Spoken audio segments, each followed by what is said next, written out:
YouTube's new to cloud. There's a 20-second delay. Yeah.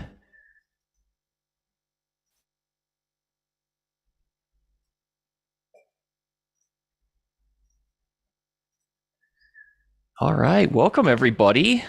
Welcome to the 2023 Boom Learning Symposium.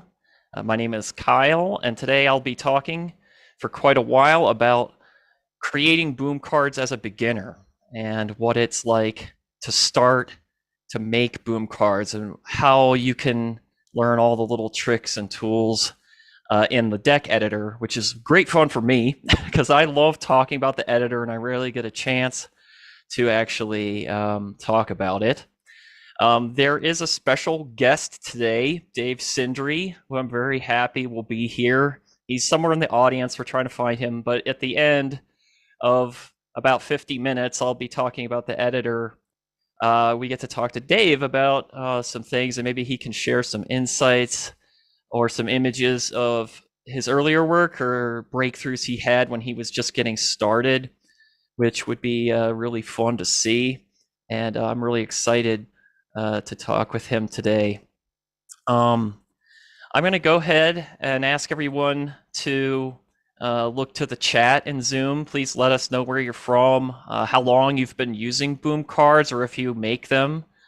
And also use the Q&A chat, which is a little different down there for the end, and that will help with the discussion with Dave. If you have any questions for Dave Sindri, the creator of Troll in the Bowl, please put them in the Q&A chat, and then it'll be easy for us to find your question. I'm going to go ahead and get started sharing my screen. Today I don't have any slideshows for you, but I'll be working directly in boom cards and showing you everything about the studio and the boom card deck editor, and show you some boom cards that I created to help demonstrate how they work. Here I'm on the wow.boomlearning.com homepage, and if I scroll all the way down here, I will be demonstrating using a premium membership.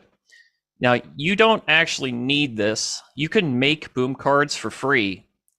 You can make up to 5 boom card decks. The reason I'm demonstrating with premium is almost strictly just because it lets you put sound in the boom cards.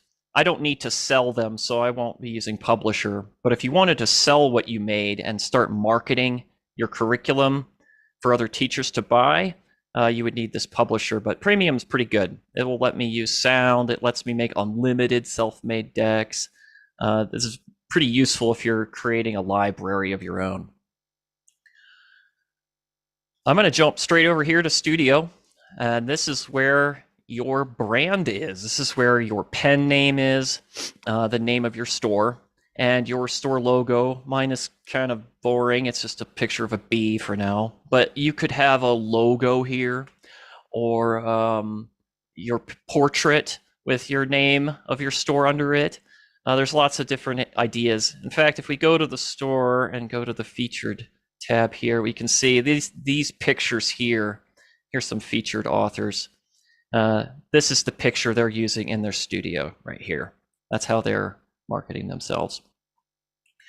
You can review your store if you've published anything here, and you can also set up some data about what kind of curriculum you make by clicking this button here. Here you can see we're looking at our account settings and our grades, and you can highlight the grades that you create, and this will help you with being found. If someone's searching for teaching materials and you're set up with these flags, or tags rather, it makes it a little easier for buyers to find you in the store. All right, if I scroll down, we can see my membership and some other information, but really what we're going to focus on today is all of this stuff here in the asset managers. What we have are decks, which are fully built boom card stacks of cards that sometimes they shuffle up, sometimes there's a branching path through them called flow magic, which is kind of like door number 1 takes you to card number 10, but door number 2 on this card takes you to card number 20. And the deck can kind of be navigated through like a maze or a puzzle. And some of them just play card 1 and then card 2 and then card 3 sequentially like that. Images are what go into a deck. The images are clip art pieces. If I click this, you can see I have some boom learning like pictures and some stars here. This little checkered pattern means it's transparent. So these stars can kind of float on top of other images or maybe below them. If I scroll down, you can see I have some clip art here that I got from the store. If you go to the store tab, I'm going to jump over there again really quick and click images. You can go to the store and get clip art to make boom cards. Now these cost some money here, but if we sort them by price, low to high, we can actually find free clip art, 0 points, meaning we can just get this into our studio images manager and start making boom cards with these. There's a little bear picture. So there's lots of stuff in here that you can find to be put into this images manager for a collection of clip art that will help you build boom cards. Here you can see I put some really basic puzzle pieces and shapes in here. Here's a little bee. I have to put the bee into my account, upload the picture here before I can make it a avatar for my store. The same goes for sound. If you click the sounds, you can upload MP3 files to this list, and these sounds here can be played when someone taps on a certain element in a boom card, or they can play when a student arrives on the boom card right away, and I'll show you how to do that when we're looking at the deck editor. And fonts are the same as sounds and images. You upload font files to the account. If you want to upload images directly to your account, you must be licensed to use them if you're going to sell them, but you can upload pretty much anything with this little upload images button here. And this will bring up your operating system. If it's a Mac or a Windows, it'll bring up the little manager where your Explorer, I should say, where your images are, and then you just find the image and upload it. .png files are probably the best, I think, because they have good transparency. So it's easy to make buttons and shapes that sort of fit properly on the card, and they don't cover everything up if it's a .png file.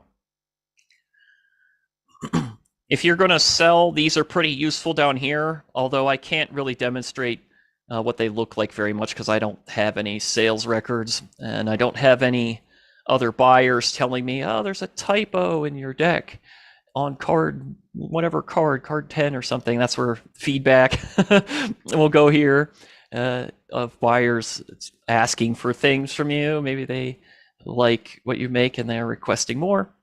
So that's good for selling. All right, we're going to go into this decks now, and we're going to look at more about getting into the nitty-gritty of making boom cards. When you first come into this view, this will be empty, obviously. And if you click this new deck button here, it will create a tutorial deck that has a name and a little thumbnail already. Just click it twice, and if you click it again, it'll give you a new blank deck that's empty. Boom card decks are very similar to PowerPoint as a slideshow. It's just that each slide can be taught to do interactive things. You can build games into the slides and tell the slides how they should operate based on what the player does, what your student does. Here you can see I have lots of different decks, examples of them, and playing with the functionality of the deck. I'm going to start with this one here with the little heart shape. I'll tour a few of the other ones, but I want to go into this one because this one showcases the boom card deck editor pretty well, and it also covers all of the little widgets and elements that you can place in the deck. Here's a full view. It's very overwhelming at first, but I'll try to make it easy. Here we can see at the top up here, this is usually where I start when I make a brand new deck, is I click this details button. And up here, we can see a new view of the deck's information. What is the deck about? Are there any acknowledgements? Say you got some clip art from someone and you want to type an acknowledgement. You can also write the description, which helps with being discovered. If you click on the title right up here, you can change the title just by clicking or tapping on it. The same goes for the thumbnail. Say I want to change the thumbnail to a different picture like these stars. No, I kind of like the heart still. I'm going to use that one. And it will just update the thumbnail for you. Here is where you set what the cost of the deck is should you publish it to the store. So I want 50,000 points. No, that's a terrible idea. That's not good pricing at all. Let's just stay for free right now until we figure that one out. Searching, this is where you would place keywords. Succinct, concise, and few keywords are best. If you over dilute the things that the buyers might type, that could make it harder for you to be discovered. So you would want a word here to match a word in your title and also match a word in the description, because that makes this word is what you want to be found by. That's very good for discoverability. Also making sure your grades are set. Which grades does this deck geared towards? Subjects are pretty deep. There's a lot of them here. We could click on the drop down too to get some more detail in each subject. And you can highlight, I think, up to 7 subjects when you're setting up what your deck is. When you go to the play tab up here, this is how the deck flows, we'll say. If we just make it sequential, for example, it's going to play just really quickly. Here's card 1, and then it will play card 2, and then it will play card 3. But if you set it to randomize, when the buyer or the player gets a hold of the deck, it might show card 10 first, and then card 21, and sort of jump all over the place. And then if you play it again, it's going to shuffle again, and it's not going to be the same. It's going to have a different order. You can tell it not to shuffle card 1 and 2, or maybe 1, 2, 3, and 4. Maybe you have some instructions on those cards that you want the student to click next through, and you don't want them to randomize. Cards per play also makes it so that when the student plays the deck, it's randomizing, but it's also not playing every card in the deck. Let's type 10. Now my deck has 31 cards in it, but it's only going to play 10 per play.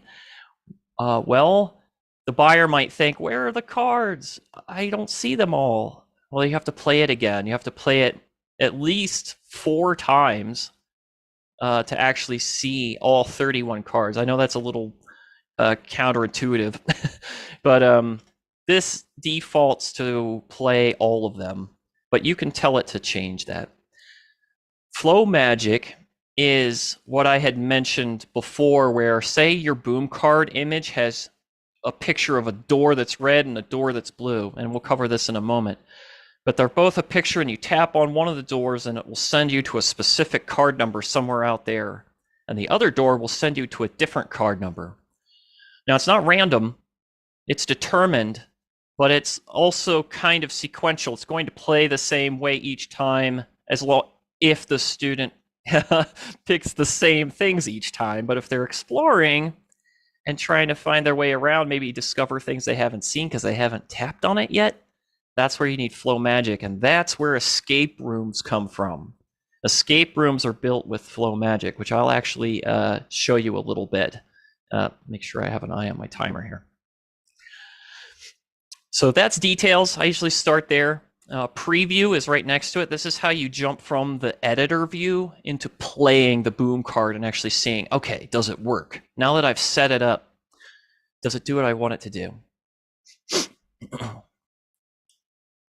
up here is, I'm going to start with the cards and actually making each slide. You can see here I have some games and challenges on each of these cards, but up here this one's empty.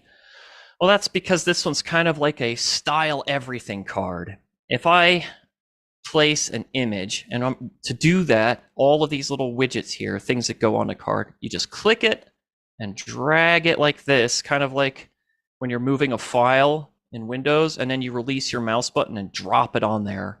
And then it lets me pick, oh, which image?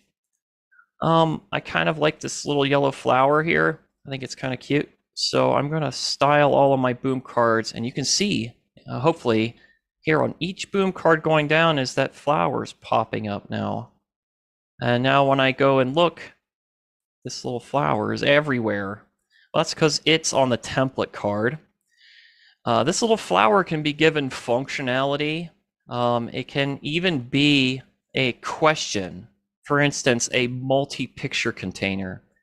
This might look a little ugly on all of the other cards, but if I wanted to set up an example of a multi-picked question, I could put, if I'm editing the template card here, I could put my box where my options are and then place some text. And now I'll just type enter instructions here. Place it there. And now on every new card I create, if I click this little plus button to make new cards, it copy, so to speak, what's on the template card. Then I can drop in and just double click these to place what I want. I want a red shape here, and then I want 3 blue shapes, and I want to double click the instructions, tap the red shape. So now on card 1, I have done some minor editing to the template.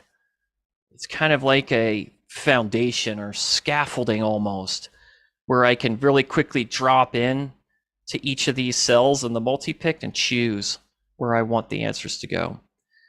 You can see the multi-picked makes a little green outline on one of them and a red outline on the other 3. And that's because this one is considered correct, and you can see here where the correct is highlighted.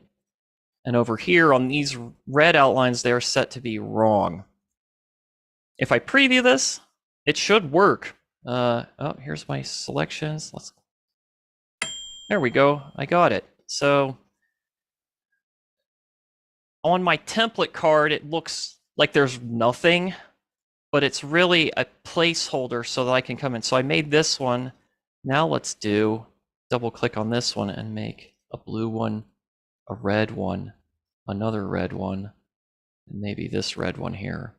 Now I'm going to double click on the text and say tap the blue shape. So now we have 2 different questions, but I made them pretty quickly, actually, using the template card. So if you have a design in your mind that could utilize the template card, it's a great way to make content really quickly.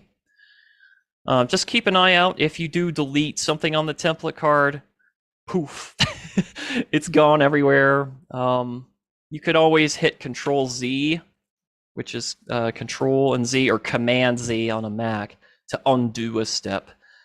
There's also an undo button right here if something goes wrong. But for now, I'm going to clean this up, this template card. So we previewed a little bit about elements on a card. Here we've got some text here, which we dragged a little text widget like that. And another one.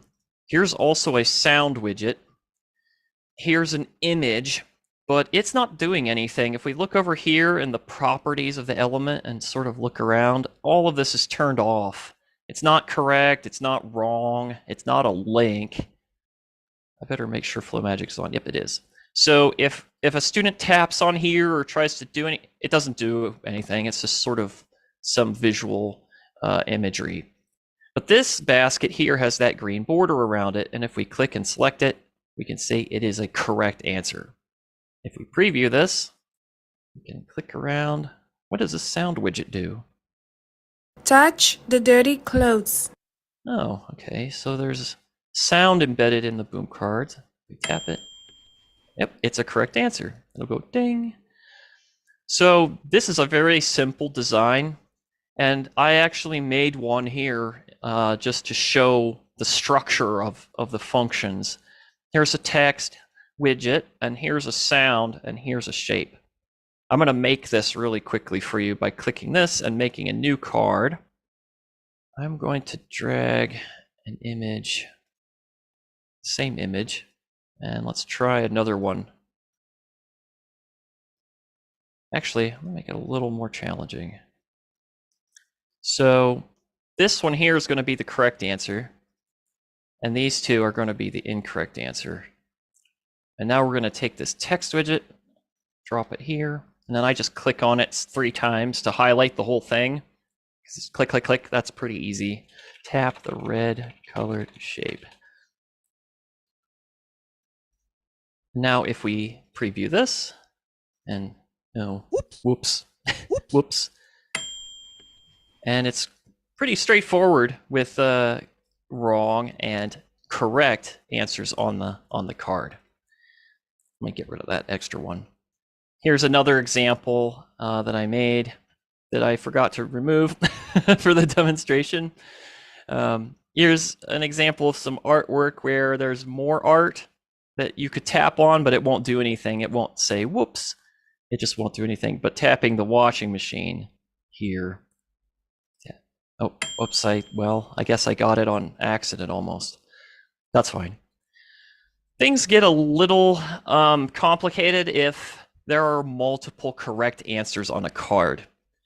Here you can see there's a green border on all of these. If we preview this, the boom card is going to circle the answer. And if I'm missing one, it's going to say, whoops, I actually need to find all of the correct answers. And if there happens to be an incorrect answer, as in this challenge, tap all of the red shapes. There's 2 here and 1 incorrect. It would be the same. It would be that I can't have any of the incorrect ones selected, even if I have all of the correct ones selected, or it will still be wrong. So the conditions to successfully submit on a card that has multiple correct on it is a little higher. The challenge is a little higher. So just keep that in mind. Other things like text widgets can be accidentally set to correct. As you can see here now, this is clearly wrong. We're not supposed to be able to highlight the instructions, but this can happen sometimes if you're clicking around, there's a lot going on. Just keep an eye on the little green borders if they pop up, and if it's something that's not supposed to be correct, just click correct again to remove it and set it back to default. Here's an example of how even buttons can be made as correct or incorrect answers. A button right here is just a text graphic, so to speak, where you can type what you want the button to say. This is really used a lot with next. I just made a really awful looking arrow there. But yeah, the next is kind of popular as a button. Here's another example of buttons with some styling. I have this button selected, and then down here with the border, I dropped this little border segment. I made the border blue, and I made the thickness of the border 4 pixels. So that kind of makes it look a little interesting. If I double click on the text too, I can set the text to look different ways up here by making it bold or changing the color of it. Here's an example of buttons in a multi-choice container. I think it's multi-choice. Yes, it is. There it is. Oops, I want to delete this. The multi-choice container has 3 selections in it, and the multi-choice container, I'm not sure if you caught this earlier, when I select the whole bounding box, down here is randomizing the items. And what that means is that the correct answer here which is on the leftmost column, might show up on the right or in the center. If we preview this, it might actually work. Oh, no, it didn't. It shuffled it to the front. One more try. Oh, well. Well, as you can guess, this one may pop up in a different place. We may see it a little later. But this could help if the student's playing your card more than one time. Maybe it's a little different. It's a little different each time. Here's an example too of how the text widgets here can be created as correct and incorrect answers. Here's a multi-picked container. It's not a multi-choice, but the multi-pictures. So these little images will pop up in here as you set them. Let's see, are there any questions? I'll take a brief moment since I've been talking for quite a while. Let's see. Is it possible? Hey, Kyle. Yeah, Hi. there's a lot of questions that I've answered, but Okay. Tara asked, can you have it set up without any correct answers if gathering information about students? Yes. Let me go up here and I'll create a card really quick, and I can put lots of little images in here, maybe some kind of goofy box shape and then a diamond. And this doesn't do anything. If I preview this, I can tap and click until the cows come home, but nothing will actually happen. I have to teach one of these elements to do something, such as this one here. I want this to link to, it's not correct and it's not wrong, but it's a flow magic link. Now it has this yellow border, and if I click on it, it will say it's linking to card 9, which is down here.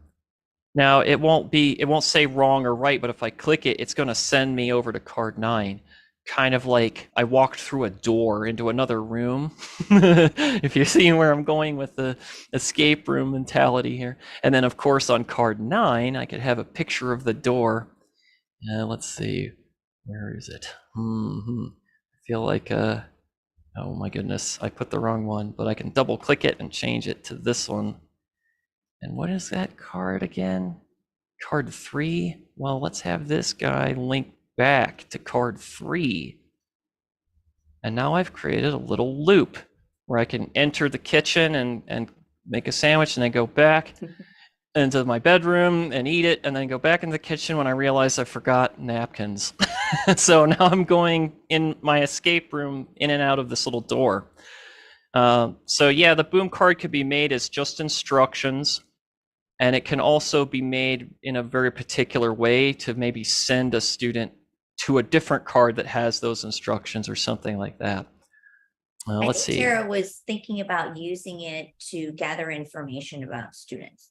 So for instance, we can have fill in the blank or whatnot, and the answer doesn't have to be correct or incorrect. Yes. Let's see, if I go to my fill in the blank segment, actually, let's just make a new card for this. Here's an example that I created pretty quickly.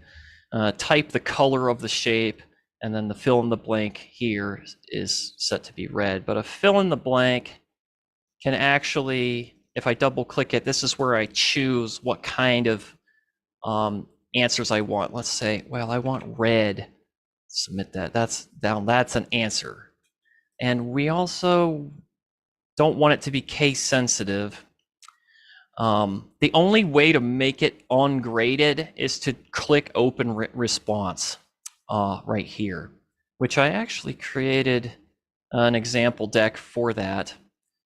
When you create an open response, the answer that the student gives will pop up in your reports page, not green as in correct and not red as in incorrect, but it'll be a little purple bubble, which you can click on to then look at what the student wrote for you in that segment. I could, if I have a little time at the end, I could show reports for you and show some examples of what they look like. I don't have any examples of these reports through my creations at the moment, unfortunately. But I do have Kyle? reports. Could, say if you had a multiple choice answer, could none of them be correct or incorrect? Yes, Or do we actually. need to have one No, correct? no. Here I put a multi-choice, and by default, it creates one correct cell and 3 incorrect cells. But I can just go through and turn them off. Wrong, wrong, wrong. Yeah, they don't do anything now. But let's say I scroll down here, and what I really want is them to cycle through images, and I want my students to make all the images the same. So let's add a chain image. Let's start with a square, and let's add another one in the chain, and we're gonna add a circle. Okay, and then let's see, if I double click it, we're gonna set the background image to a blank circle. If we preview this now, this will maybe a little counterintuitive, but now as I'm clicking this, it's cycling through those 3 images. They're not correct or incorrect, but if I set that up for all 4 cells, I could say, make all the cells circles, or make 2 cells circles and 2 cells squares. And then you would have to you'd have to do another form of grading though, because Boom Learning doesn't know how to grade this. Boom Learning only knows how to create report data for correct and incorrect responses.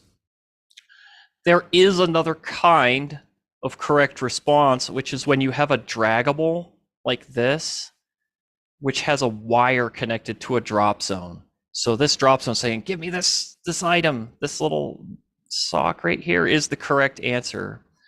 I could get into drop zones. I think I'm going to do that. I don't want to miss any questions though. Okay, that we'll are move really on. important. This is interesting. Christy asks, is it possible to create a boom card using temporal order? For example, first touch the apple, then touch the orange? Not yet. There are link conditions. So if I make this a link to, let's say card 6, it's not correct, it's just a link. Let's make this a, wait a minute. Okay, let me think this through. We're gonna make this a ice cream cone, and we're gonna say, tap the red square, then the ice cream cone that is upside down. Something like this.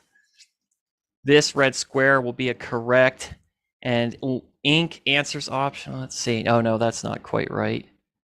This, when I have this selected where the ice cream cone is, that's my final click, the link.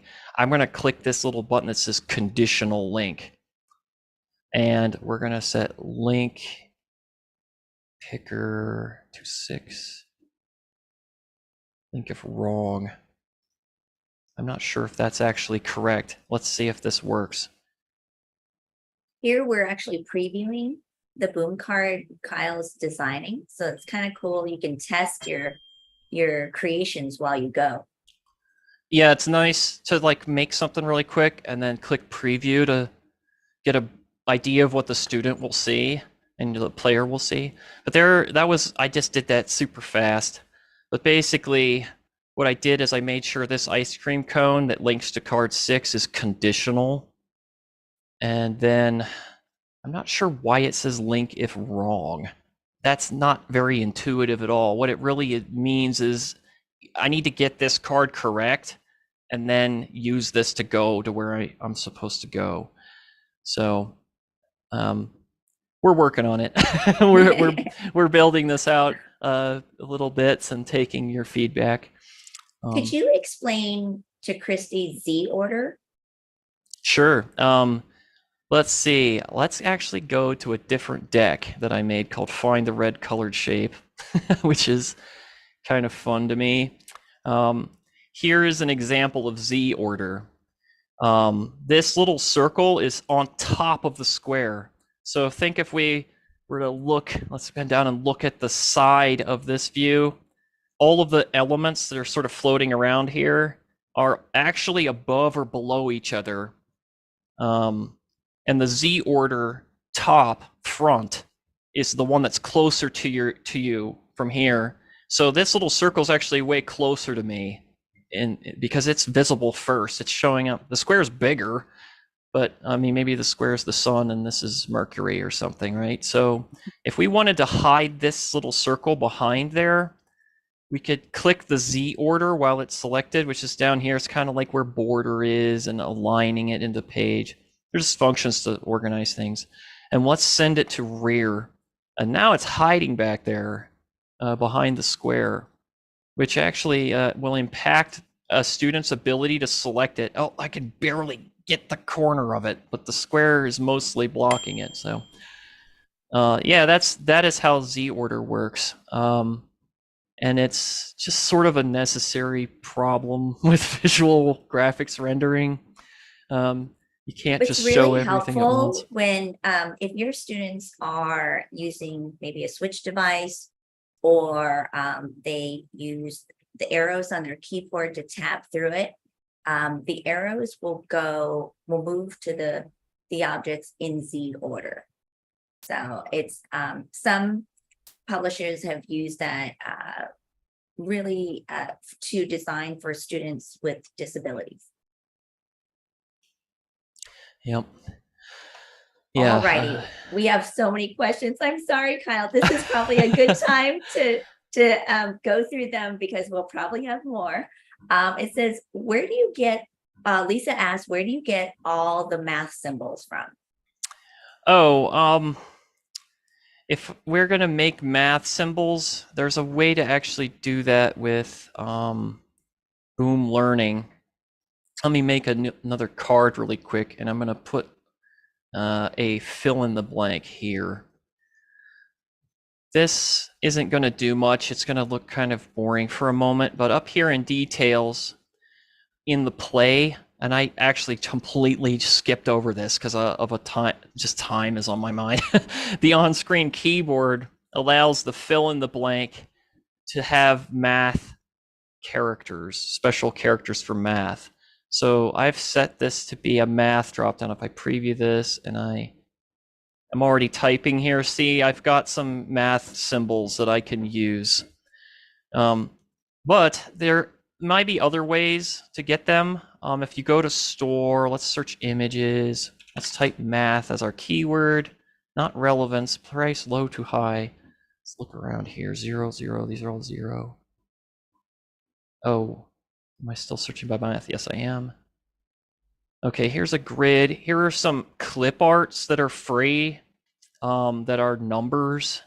Here's some free equal sign, a plus sign, some more free number clip art. Let's click more. So this is another way to get some math-based characters. They're not going to be typed, obviously. You'll have to move them around like an image, but that could help in building some designs or planning your deck. Hopefully that answers the question. I think so. Someone asked, can you edit purchase decks? Not really. You can only, so here I have some decks in my library. This little action button has a few options in it. It's show your students the deck so they can play it when they sign in, or if you don't want them to have to sign in, give them a fast pin, etc., etc. But down here is custom play settings. You can modify some elements of how the deck plays by allowing the student to play it repeatedly or not. Allow multiple plays, turning it off will show every card. You can also type, well, I only want them to see 12 cards per play. I know the deck has 40 in it, but I want them to do it piece by piece. You can also turn randomization off. So if you wanted them to see card 1, then card 2, then card 3. But unfortunately, that's it. You can't drop in and tweak like where elements are like you can if you make it from scratch. If it's in your studio like this, the action button is very different. You have a way more power with the deck that you created in your studio than the one that you just have licensed from another publisher. Yeah. You can duplicate them and do stuff with them. So right now you can't edit the purchase decks. We've had a lot of requests, so that's gone on our customer wish list. And we review that and we pick what we can do or what's really cool to do or what would benefit most of you. And we try and develop that for you. So our customers have a lot of input in how we design our platform. But what Kyle was describing is those are some really cool customizable play settings that you can set for purchase decks. Now you can also have colleagues, and colleagues can share their decks with you. They can, you can use their decks and you can work together and collaborate to create decks together. So that's one way that you can edit decks with your colleagues. Yep, action, and then create a clone, and then you can transfer to someone in your colleagues list. Here you see 2 is one of my colleagues.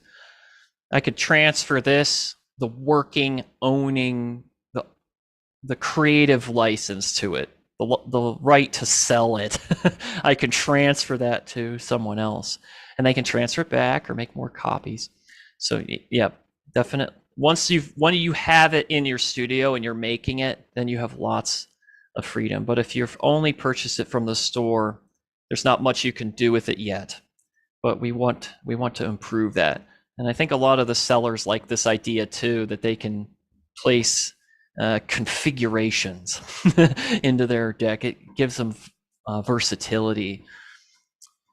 Awesome.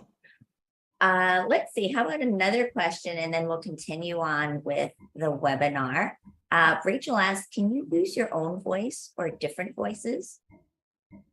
Yes. To learn about voices, it might be good to go and watch the master class from last year, actually, because Dave Sindri does he covers Audacity, which is a recording app that's completely free, very inexpensive on your computer, meaning it just doesn't take up a lot of RAM or anything like that. And Kyle, you can. Do you mind if we ask Dave to answer this question? I a little bit. I hadn't planned on surprising him like this and having. Yeah, no, we could it a little later in the Q&A if Dave would like to. But yes, well, we can show it. We have a lot of time for this webinar, and it might be useful to show voice recording. It's actually quite easy. And yes, you can absolutely record your own voice and put them in the boom cards. That's kind of what I did, what John Michelle did. Yeah, so we'll save Robin's question for later, and Dave can answer what's the easiest way to record your own voice. So I'm going to turn the webinar back to you, Kyle. Okay. All right. Well, I'd like to cover drop zones really quickly because I think drop zones are pretty fun for students, just like tapping on the touch screen and dragging a shape around and seeing how it moves around can be pretty fun.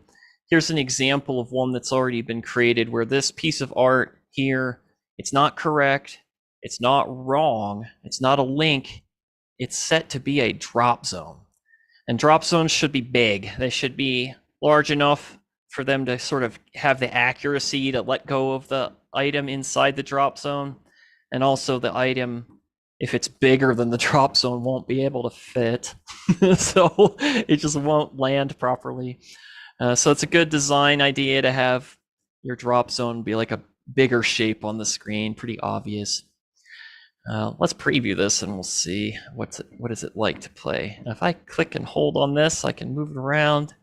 And then when I hover it over here and let go, and then click submit, it's going to go ding, and that is a correct answer.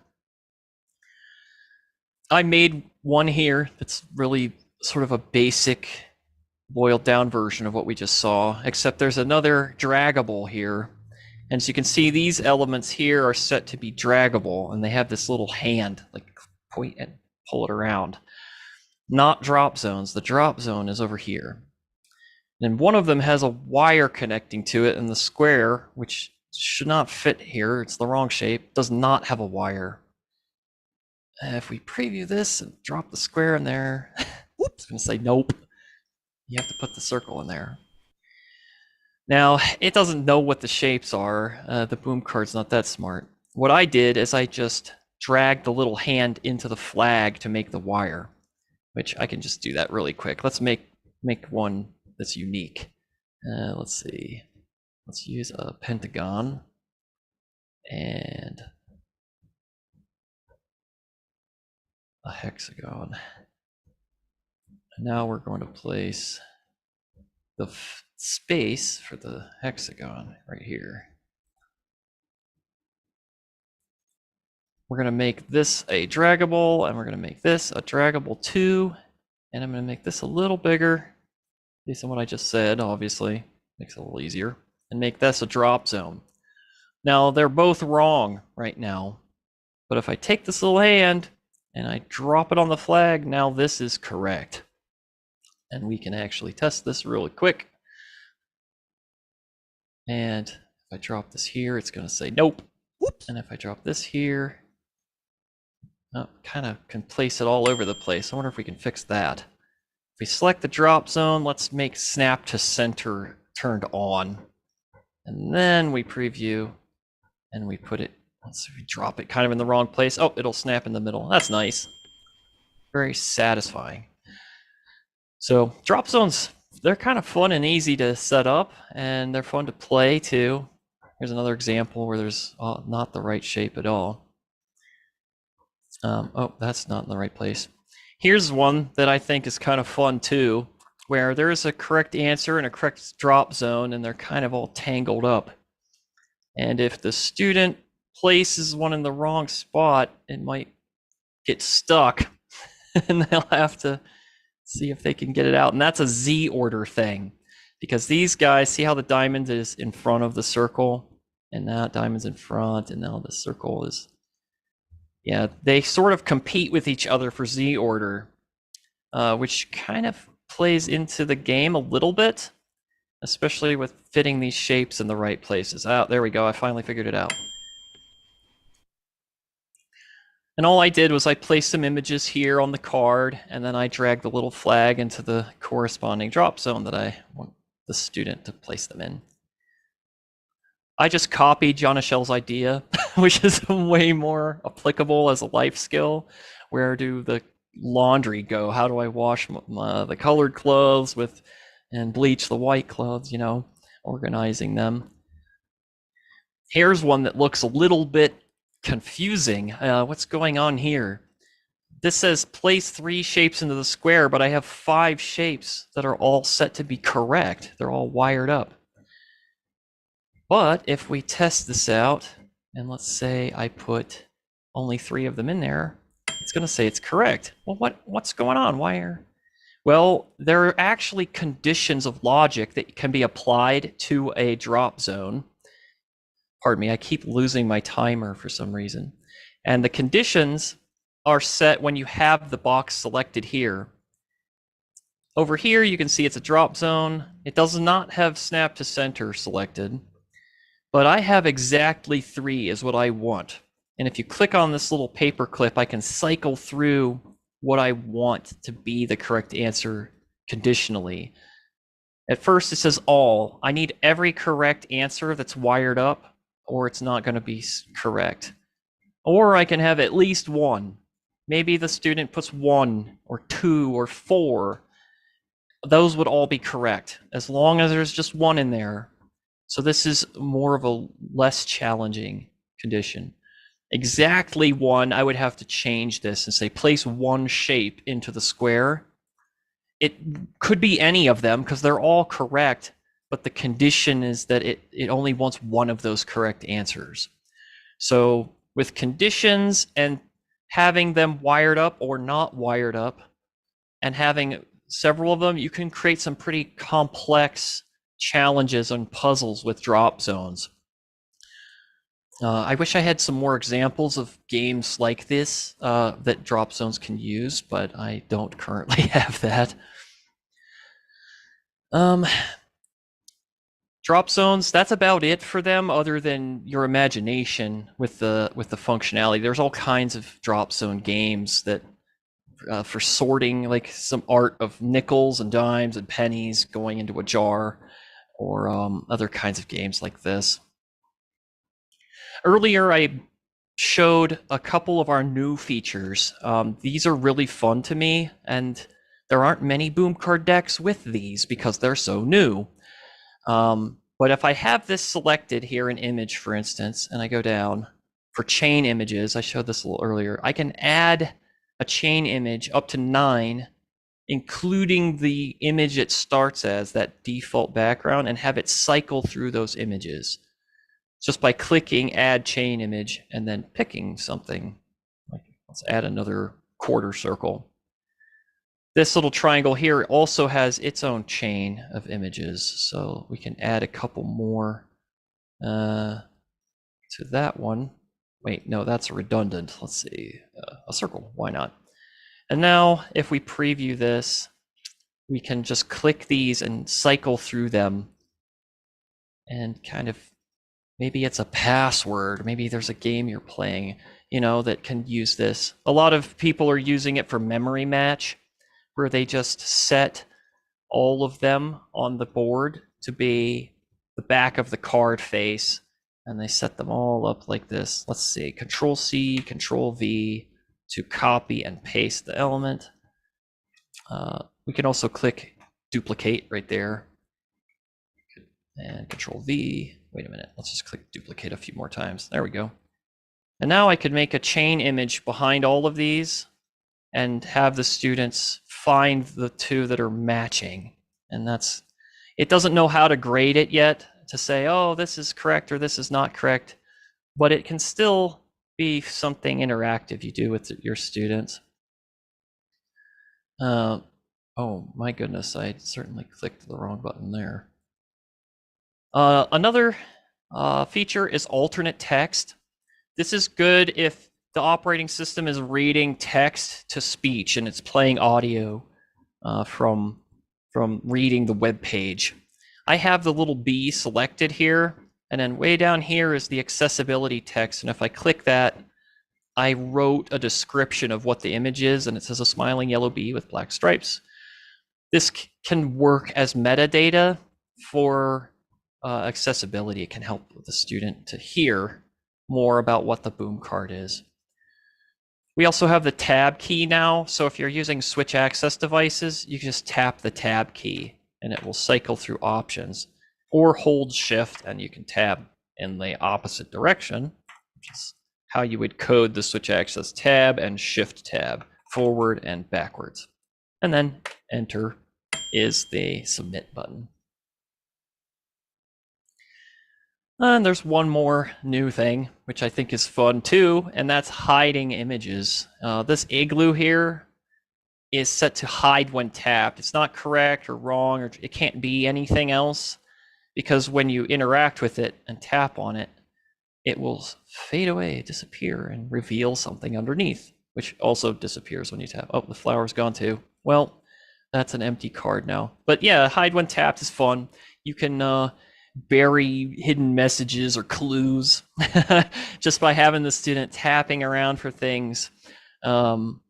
Maybe like a clean up the leaves from the yard kind of deck, where the nice grass art is underneath, and then on top of the Z order are clip arts of leaves, and then you sort of tap them and they disappear, and then the yard looks nice.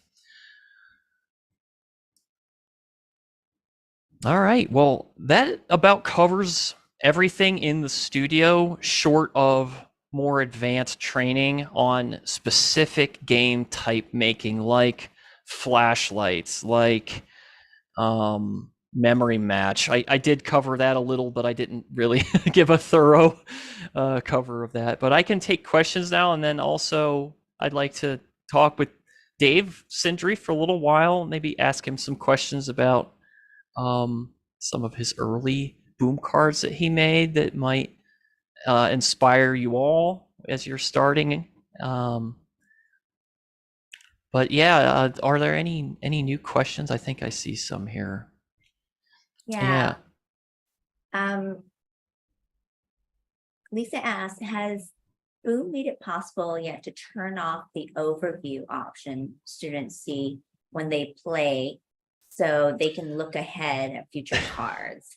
No, no, no, it's not a good answer, but that's the case at the moment, is that overview is just visible for all the students. And this is a request we've received repeatedly that we're working on as we update the player. There's a lot of new things coming in the future for the player, like ink, Piper. These things will change the player in a lot of ways, and we are also looking to improve it too, based on all of the feedback we're getting. We don't just want to like add new stuff. We want it to be the same, essentially feel the same, but just have some extra things and also be cleaner and easier to navigate. And that's one of the things that we've noticed, is that the student can kind of fudge a little by looking into the future with overview. Yes, this is being recorded. The whole webinar will be on YouTube. Someone else asked in the chat, should the drop area, or can the drop area be a strange shape? Yes, the drop area can be kind of, well, I actually have a strange shape in here, I think. Yes, here I've changed it to a very strange shape. But if you notice, I can still place items inside the convex areas, and that's because in image rendering within boom cards, all images have an aspect ratio. They're rectangular, so the actual pixels may be transparent out here, but boom card still thinks there's a square containing the whole image. So you could create a visual illusion that the drop zone is like a bear, and a bear is kind of like a round fluffy shape. But in theory, you could still drop things into the corners where the fur isn't reaching, because the boom card thinks, as you can see there with that glowing drop zone outline, that the whole image is actually a square. So yes, kind of yes and no is the answer to that one. All right. I think Christelle asked, is there a slower webinar on creating boom cards? Oh my goodness.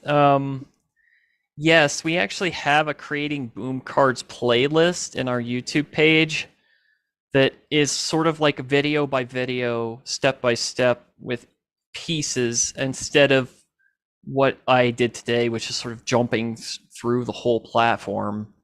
That would be useful too. It's helpful to use that playlist, because it's way more broken down, and it's slower. Yes. There's just so much to creating. I mean, I think these are simple tools that you can master really easily, but what our educators have done with them it's like beyond our wildest dreams.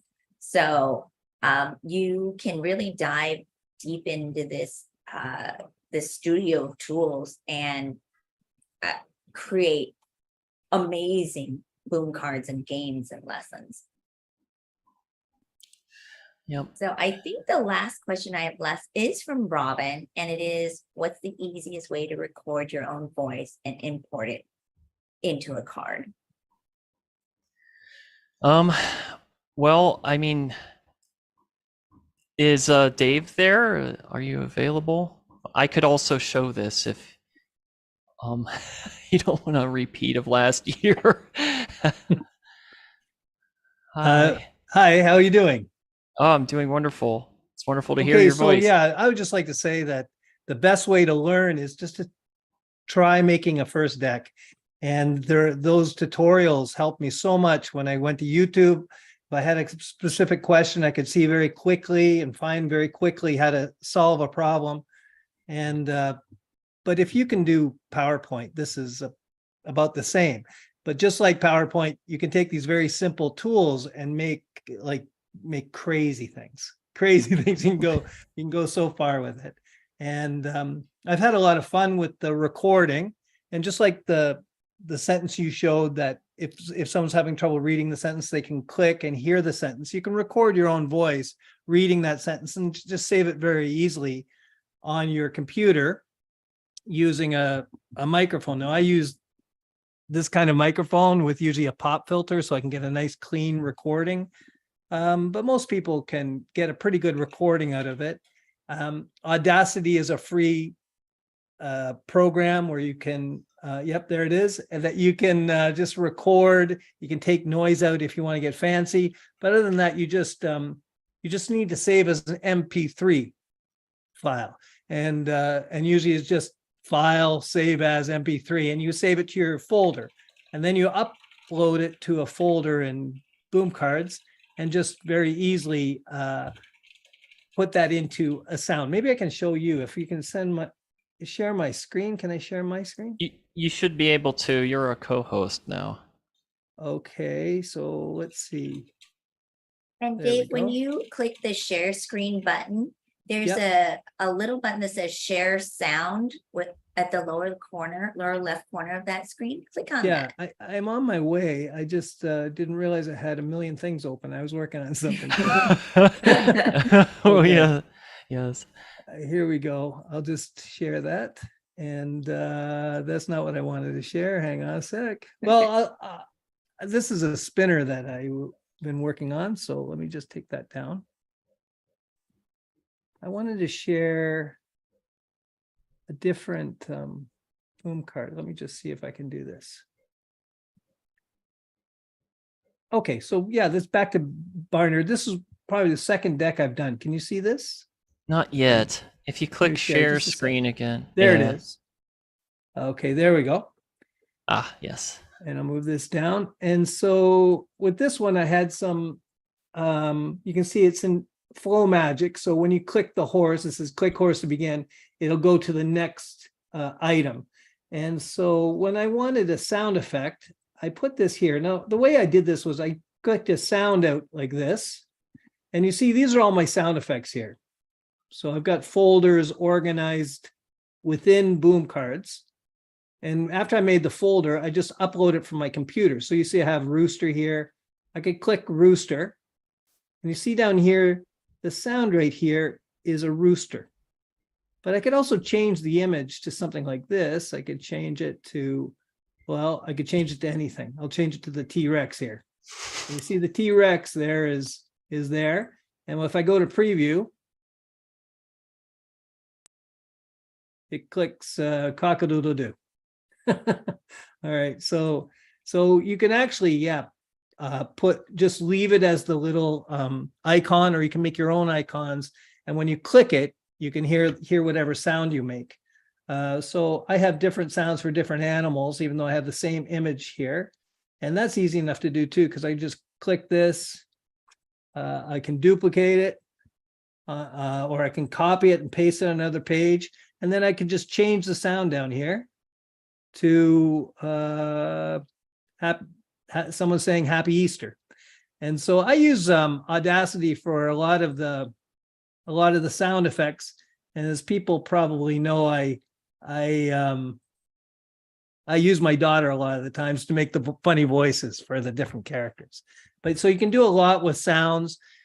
Turns out that kids go crazy for the sound effects. So if you can just have something that barks or something that says hooray when they finish, something that you can drag down, like let me show a different one here. Hi, Dave. I don't think you're sharing your sound.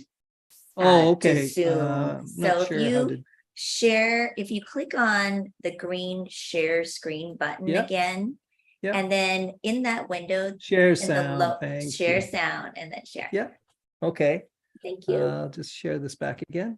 And so I will go to that's a lot of Boom Cards. That is probably almost 4,000 Boom Cards now. Wow. So I just started 3 years ago. So beware. And they limit you for images to 300 folders. And I'm such a pack rat. I don't want to get rid of any to make room for new ones. But But if you can see here, this is an open thing for a carrier phrase, so I can type anything in here and it's okay. So I use this text box a little differently. Whoops, I have to be able to type. I see the word ... and then they'll have to name a word, like I see the word chocolate milk. But we can put different things on the plates, or we can put these little ladybugs. Spider-Man is my hero. Were you able to hear that? Yes, okay. Or cherries. 2 cherries are the best. So that's my daughter's voice. And the way I did that was just simply to put the sound out. Add the sound I want. So I've got, you see Ladybug Picnic here. So I want to say, ooh, these grapes are delicious. And then I put a background, I find the grapes image and I change it here. And I make it the right size by dragging this and putting it the right size. So that's how I would, in a quick tutorial, say you could use sound in a lot of different ways. Are there any questions about that? Not yet. There was one about cloud audio recording working the same as Audacity, and I think the answer is yes. You can record with Apple as well, and then if you use the cloud service that Apple has, you can get .mp3 files of recordings. Audacity is still really nice though, because it lets you, as Dave knows, you can it's like Spider-Man's my hero, but he sped it up. The pitch is higher. And Audacity can do things like that to like make sound effects more interesting, I suppose, or maybe. And sometimes I just edit another sound effect. So I go to this free site called freesound.org, where people just submit their crazy sound effects that they've recorded. And so I took another one that went into the water, and I combined those to make a possum that fell off a tree to fall in the water. And so you can make your own sounds and then save them as MP3 and upload them, use them in different ways. But free sound has been a great thing for me. I don't usually leave the sound the way I find it, but so you can tailor things to work pretty well. We got a question in the chat. It's from Crystal, and she's asking, how do you include videos in your boom cards? Well, actually, I've got a deck here open, and so for this, what I would do is just to grab the video down here, and you see it comes up with a standard, a standard video just from Vimeo. Now, I used to have YouTube videos up there, but they're not allowed right now because they advertise to kids. So we don't want YouTube videos in there. So now I use Vimeo. Maybe you guys should talk to other options, but I think Vimeo works well for me. And maybe I just want to center this. So I centered it horizontally and vertically. I've got a nice size. Now, if you peek underneath, there's the old one. So you have to start thinking in layers with this stuff. And if I double click it, I can put the link to the Vimeo link to there. So I was just working on this spinner. Let me take the link, copy, and I'll go back here. Where was I? Okay. So if I double click on this, I just paste the link in here, and there I've got my spinner. Now, I made these spinners from a PowerPoint deck that just automatically advances with 0 between it. So I made this myself. I know everyone doesn't have a video editor like this, or maybe they don't know how to do it with PowerPoint. So let me just put the link to this. Anyone who needs a spinner, be free to use this. Let me put it in the chat. Let me just a sec.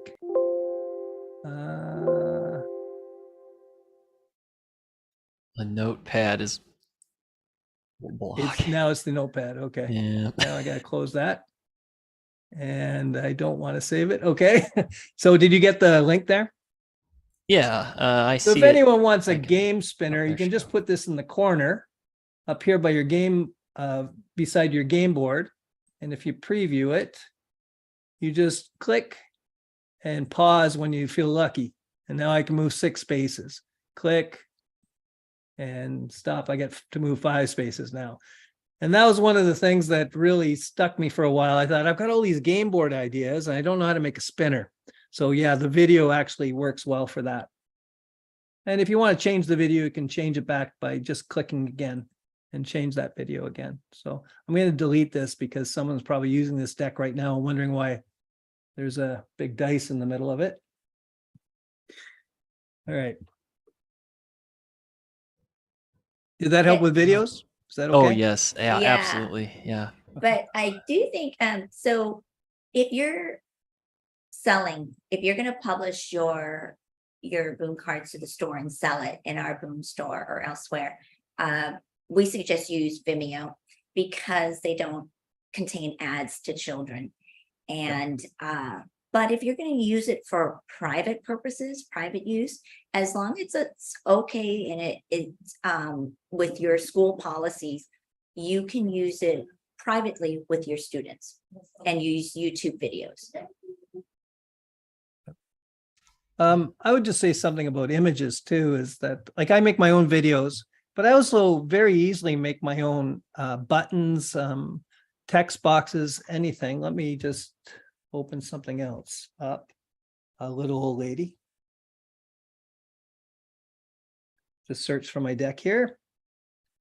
And this was the very first one I ever made. And I did this title in PowerPoint. I did this button in PowerPoint. I did this button in PowerPoint. And I even took these little arrows here. And so you can just open up your PowerPoint. You can make a little rectangle. You can click on it, add an effect to make a, you can make a shadow under it. You can use whatever font you want. And then what you do is you click on that image and you right click and it says save as picture.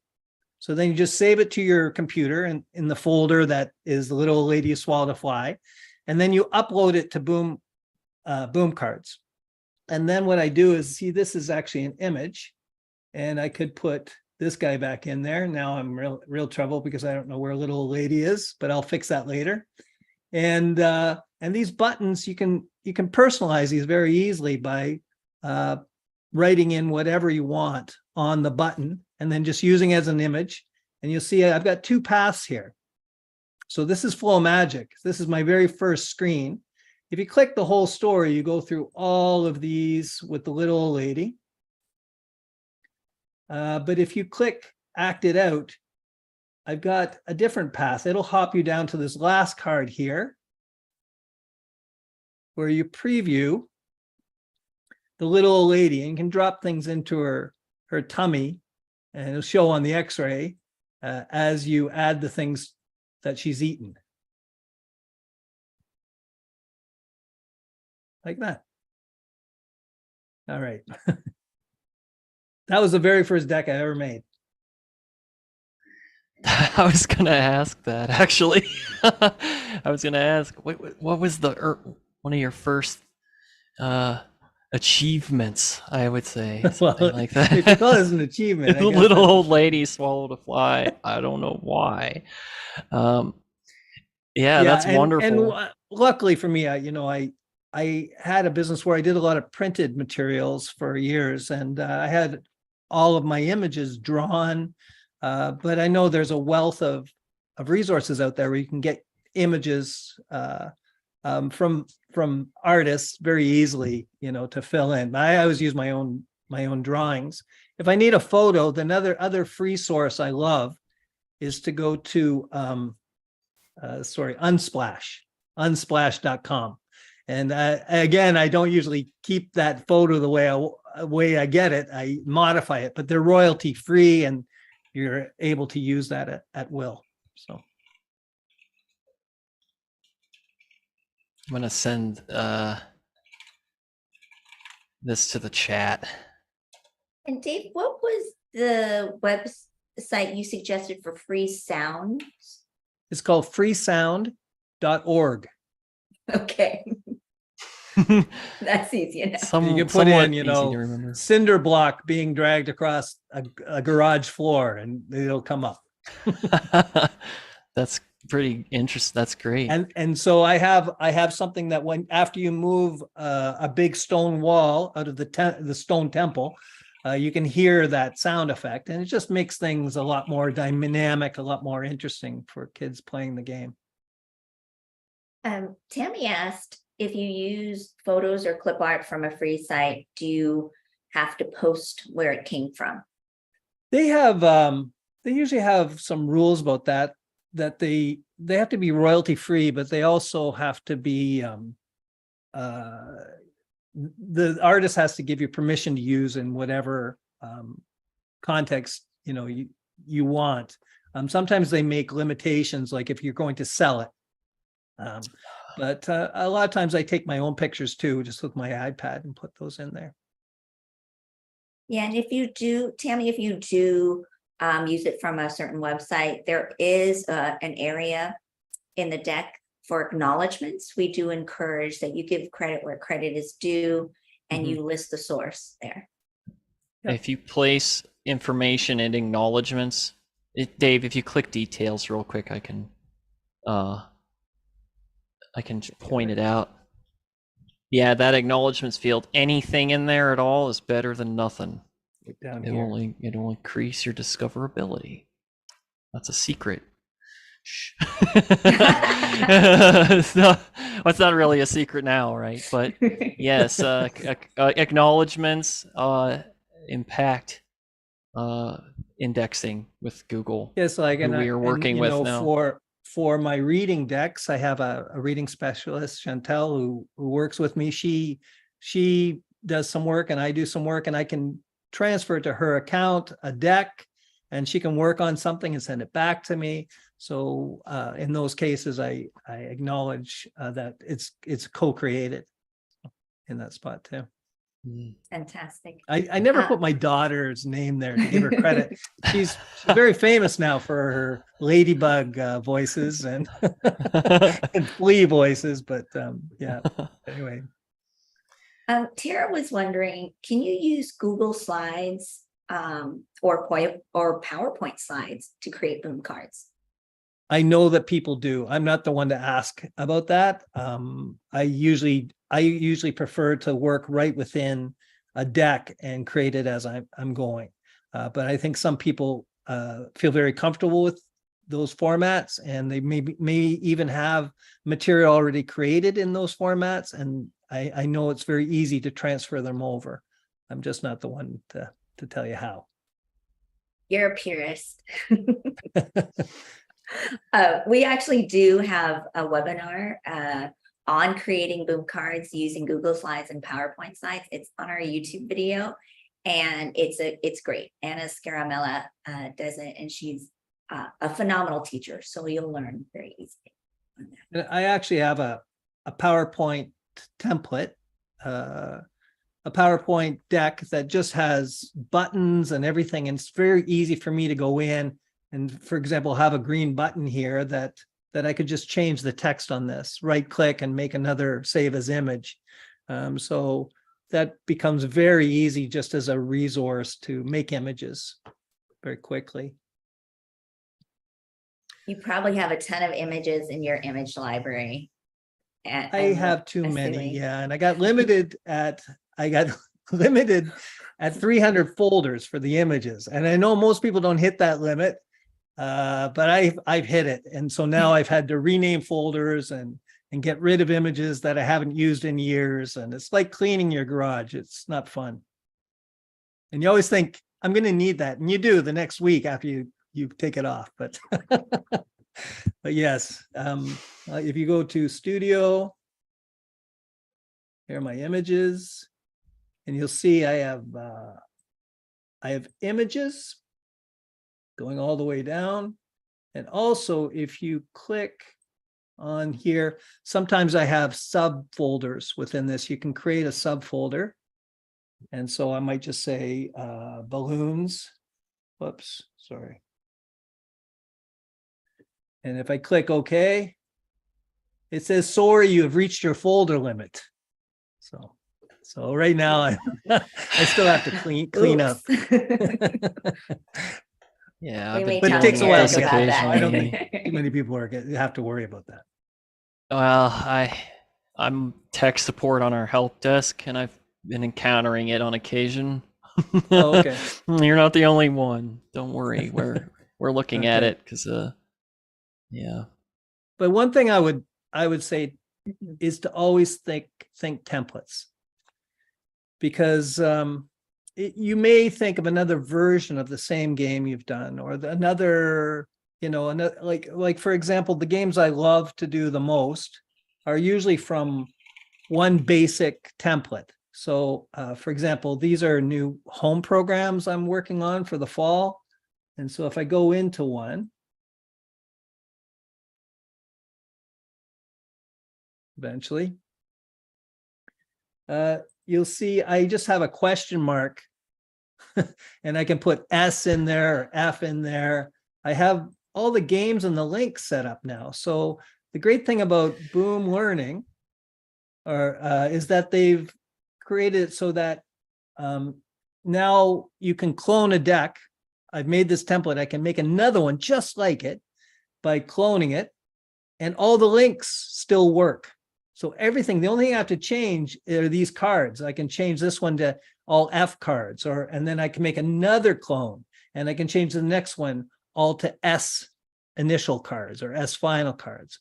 And so I work very hard on my template, because if I get someone to say, oh, you know what, there's a problem with the game number 2, then yeah, it might affect like 100 different games. So I use my template very, very carefully. And I also sometimes release it as one game, and I get feedback from users, or I try it and try it and try it to make sure the template is clear and pure before I start using it. But it's so valuable now to have this, because I've calculated that I'm going to need to use this version maybe 600 times. So for all the different Orton Gillingham versions, the minimal pair versions, the articulation versions, all of that. Awesome. I cannot pronounce her name, Shara Lampia asked, so I guess the way that sound works is the same for students recording, for example, 40 seconds of their choir performance. Is there a way for students to record their own voice? There is now, and I haven't explored it very well. So maybe Kyle, you could help with that part there. Yeah, let's see. Let me share my screen real quick. This is also a new feature which I just completely ran out of time to show. But if I just select a card, let's say this one here, right up here in the upper right corner, just always there, is allow voice. And what allow voice does is it turns on voice memos for the student. I think I can preview it from here. Yep, here it is. Now this recorder button will appear. And if I click record, click start. Oh, maybe it doesn't. Oh, now it's working. Hello, my name is Kyle. Hello, my name is Kyle. Well, I caught the tail end of my recording, but this can be used as soon as you leave the card. It will erase the data, though. We're not quite there yet where the student's voice can be stored on our server, so it's there locally for a minute, allowing you to sort of look over the student's shoulder, but it won't save it in a permanent format on your teacher account. Not yet. We want to make sure that we're very secure and abiding by all privacy regulation before we take that voice, because the voice is considered personally identifiable information. Quite risky information. So we're working towards it, though, to allow this voice memo to do more, to allow more time to intervene and things like that. Yeah, I think it's great right now for students to record their own voices and play them back as kind of like practice, especially for speech therapy or reading and whatnot. But like Kyle said, we are kind of working out the privacy and security issues before we allow that to be saved for future use. Let's see, Colette asked, okay, after this fabulous info, can you remind me the very first time creators what's the starting point where you would go to create a boom card? I'll show you just real quickly, since I'm already there. When you're signed in at boomlearning.com or wow.boomlearning, the first thing you do is head down here and make sure you have a starter membership, at least starter. Once you have that, all you have to do is go over to Studio, which is up here in the upper right in the tabs, and then click Decks, which is right here. At first, it'll be empty. You can see I've made a lot, and also Dave had lots that he created, but there's a button right up here at the top. It's quite easy to see when there's not much cluttering the screen, and if you click it, it'll make a new deck for you, which you could click on once it's here in the list, and then start editing it. That's how you start, really. If you wanted to do more, you could set your avatar or your logo for your store, and click up here to set your name and your bio right here. But other than, you don't have to do any of those things to click decks and just start creating right away. Kelly asked, can students create their own boom cards? You have to have a teacher account to create a boom card, because the student account, when you're signed in as a student, does not have a studio tab. But as long as a student is given an email address, because you need an email address to confirm your account and to sign in, obviously you get your password is delivered through that email address. That way only they can get it. But if they created a teacher account, they could just get starter down here, just like anybody else could, and then they would be able to go to Studio. I would have to. Is that wrong? Yeah, I think students should have students accounts, and teachers are usually adults. So unfortunately, I've heard of some high schoolers. Yeah, unfortunately right now they can't, but that's definitely on our roadmap to develop tools for students to create their own boom cards for their own homework practice, test prep, and whatnot. My 15-year-old was interested, so I let him play on my account, but I was always worried he was going to delete something that Publish I needed. something? Yeah, well, I was really worried he was going to publish it. But he had a great time with it, and we actually had a nice time working together on it. So I could see in speech pathology where it would be a lot of language used as you design together. But I would probably, if I did it with a child on caseload, I would probably get a starter account that's separate from all the decks and the images that I use for my business. Yeah, and then work with them to create boom Yeah, cards. that's the best language when you get that going. Absolutely. Heather asked, how do I break an image into parts to make it like a puzzle, like you did with that school bus you showed? Can I steal the screen again? Yeah, sure. So, okay, so with an image, you need a editor, let me just turn off this. You need an image editor. So I use Photoshop. So I think most of the time what I do is I just cut things into different pieces and then put it back together. It's hard to get the sizing right. So one trick that I do, let me see if I can share my screen again. Let me just go to, see, I have so many folders now, they're all squished up here. Let me see if I can, Twinosaurus.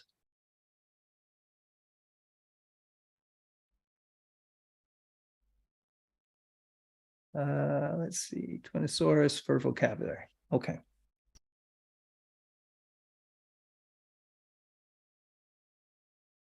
When they're a bigger deck, they take a little bit to load. Just a sec. So what I do usually is I make I make an image and I have to play with it and play with it. And you can nudge images just by like clicking on the image and then trying to change it. Now, see, this one has the chain images that Kyle was talking about. So if I preview it, I took a picture that I had drawn of a full T-Rex, and then I cut it into 5 pieces. And I very carefully overlaid the skeleton so that it all works. So if you click this, you know, the kids reanimate the dinosaur this way. And so what I had to do, be very careful, was so that when you put the pieces together, it looks whole again. There's no gaps in between. So what I needed to do was to make this